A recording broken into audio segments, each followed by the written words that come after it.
Hello, everyone. Welcome back to For His Namesake, and welcome back to another episode of Behind the Hymns with Martina and Valentine. And today, the first one is a request by one of our subscribers. This song is called His Eye is on the Sparrow. And if I'm lisping, I'm sorry, folks, but I sleep a certain way at night, and it just makes me chomp down on my tongue. So I'm sorry, got swollen tongue here. Just bear with me. This song is called His Eye is on the Sparrow, and it was written by a lady named Sevilla D. Martin.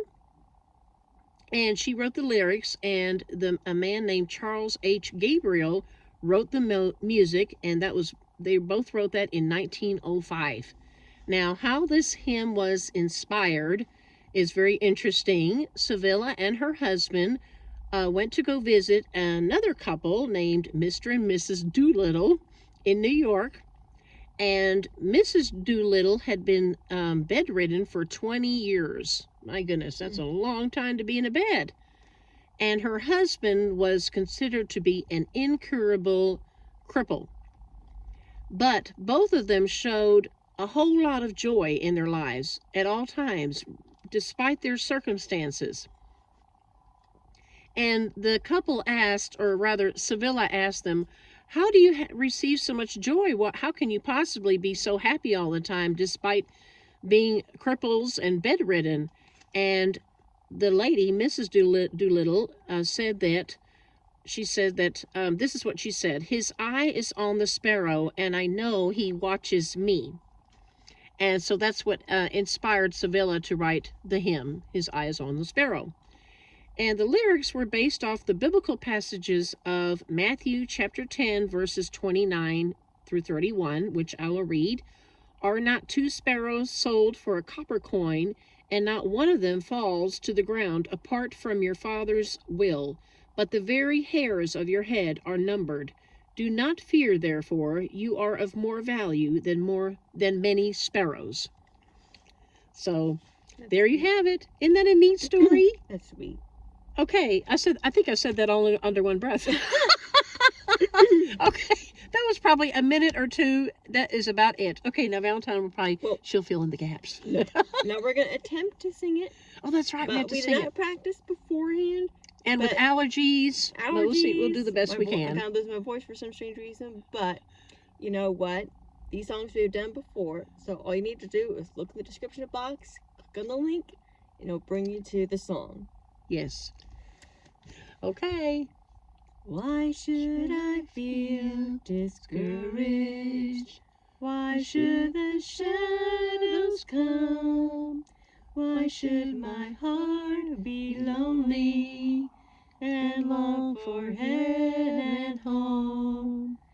When Jesus is my portion, my constant friend is He.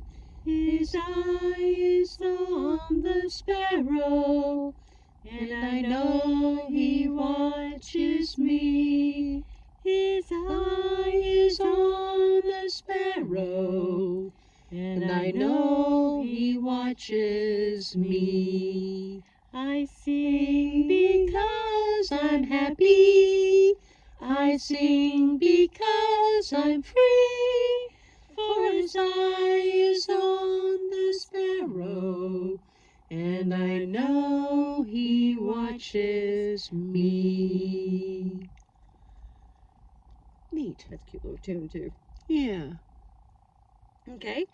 The next hymn that I chose is Nothing But the Blood, or Nothing But the Blood of Jesus, written by Robert Lowry.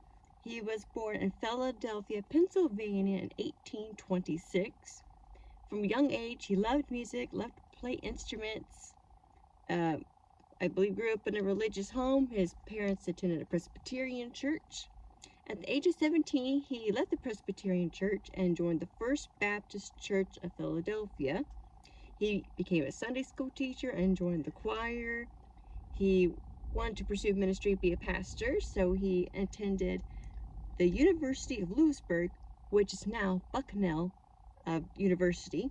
He graduated with the highest honors in his class. He pastored several churches afterward. he became a professor at that university that he graduated from of fine writing literature, and continued to write hymns and songs on the side, although he always said that that's just a hobby to him. Writing music was a hobby. Sermons was his main passion. And the most well-known church that I think he pastored at was Park Avenue Baptist Church in Plainville, New Jersey, and it's still there today. Now, I don't recommend that church from our viewpoint because I don't agree with their values, but it is interesting that it lasted that long, a long time. So he continued to write hymns, and some of these are very famous. Like he wrote "Shall We Gather at the River," he wrote "Christ Arose" for Easter. He wrote over 500 hymns, including music. Now, he could do the music as well as the hymn writing. And I'm sure you know Fanny Crosby. She was a hymn writer, and he sometimes would do the music for her hymns. So they knew each other. Now, how Nothing But the Blood came about, that was in 1876. It happened in Ocean Grove, New Jersey. Ocean Grove was a place where Methodist ministers got together. It started in 1869, and they wanted a place to get together, get away from the crowd, really study the word, and escape the heat. You know, they're on the beach, so it's really nice.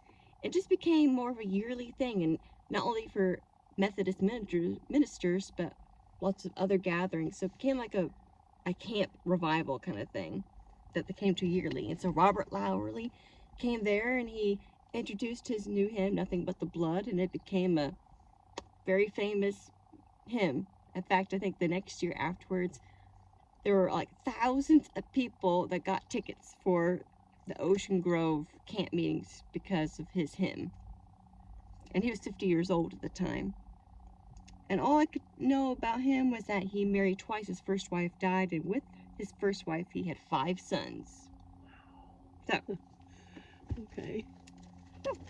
that's it. Oh yeah, I gotta sing it. Sorry folks, my phone has been having issues. I dropped it. And we did not practice ahead of time for these songs today, Right. so see how it goes. Okay. What can wash away my sin?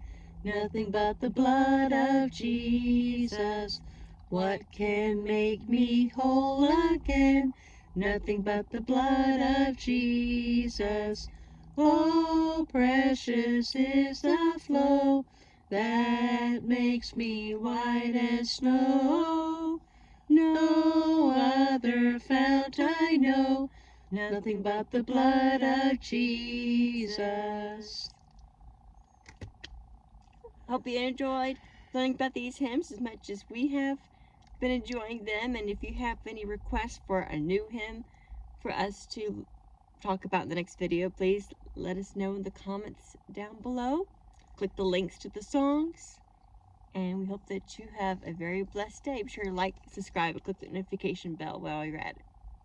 Bye. Bye-bye.